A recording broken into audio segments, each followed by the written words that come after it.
There's a moment you've probably had more than once. You're in a room full of people. Conversation is flowing, everyone seems fine, and you're sitting there nodding while your mind is somewhere 3 floors deeper. Noticing things no one mentions, feeling things no one names, thinking about the conversation underneath the conversation, and in that moment, a quiet question surfaces.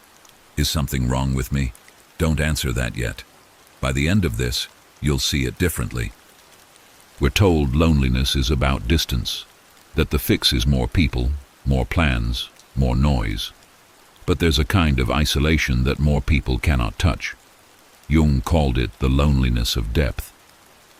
Loneliness does not come from having no people around, but from being unable to communicate the things that seem important to oneself.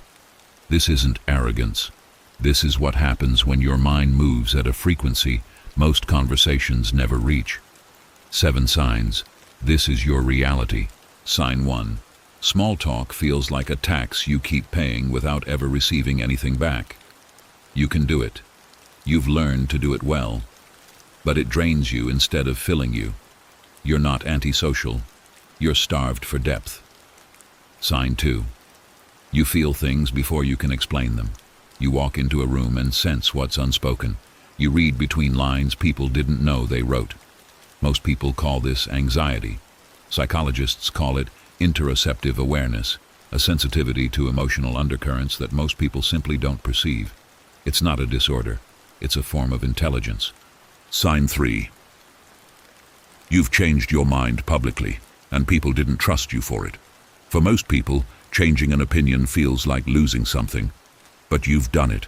You've said I was wrong, not because you were pressured, but because a better idea arrived and you had the integrity to let it in. That's not weakness. Jung would call it the only real form of growth. Sign 4. Solitude doesn't scare you, it restores you. Your alone time isn't emptiness. It's where your clearest thinking lives, where you process what the noise prevents you from understanding. Nietzsche wrote, "The higher we soar, the smaller we appear to those who cannot fly." Solitude isn't your escape from life, it's where you actually meet it. Sign 5. Shallow relationships physically exhaust you.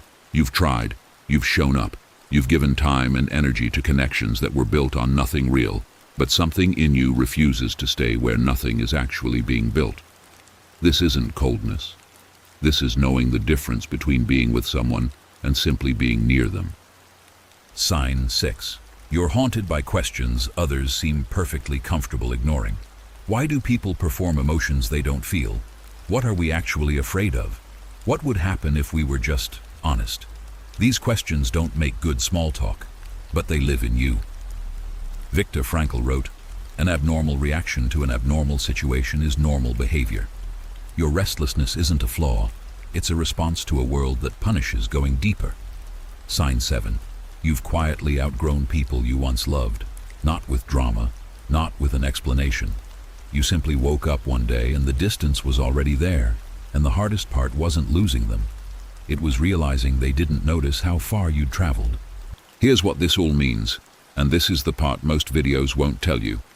The same mind that isolates you is the same mind that allows you to understand people at a level they cannot understand themselves. Your depth is not the problem, but it does require something from you. Stop pouring your real self into spaces that were never built to hold it. Stop explaining your evolution to people who chose to stay still. Find the 1 or 2 people who make you feel less like you're speaking a language no one around you learned. They exist. And one real conversation with someone who sees you is worth more than 100 nights performing smallness for people who never asked you to grow. Jung wrote, near the end of his life, "The privilege of a lifetime is to become who you truly are. Not who is easy to be around, not who makes the room comfortable, who you actually are." Your mind was never the problem. The problem was every room that made you feel like it was.